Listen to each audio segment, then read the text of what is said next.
Okay, maayong adlaw sa tanan, no? Solid galasto sa tanang mahilig mo tayo glastog. Hilig kag parehas ani siguro adayon nga naka-follow kag subscribe dire. Aron sa tong update dire taga adlaw di ka malate, mabantayan nimo o kung ganahan kang moabay, natay numerong giandam sa inyo permi. Short video lang ta kasagaran dire kaya wala pa ko mobalik og live.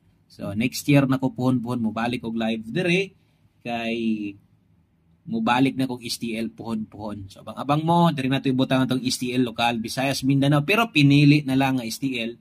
Kadto na lang pirming na draw, kadto na lang daghang gataya, o kadto na lang lugar nga daghan pang gapataya, no? Okay, so focus ata sa itong lasto, sa ligi, bagdoke ang plaster ha. Kanang upat ka box diha, upat ka kahon diha, ato ng butngan o lasto nga pabagdokan sa inyo ha. Okay, palihog kog share ani, basin makaya.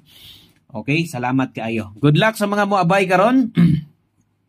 Una natay 4-3, ang ikaduha natay 2-7, 4-3-2-7, ang ikatulo 46. Nindot kinito mga lasto ay gyud pakyasa ha.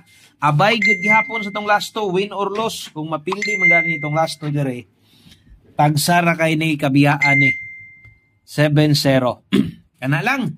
Okay, so daghang salamat. Good luck.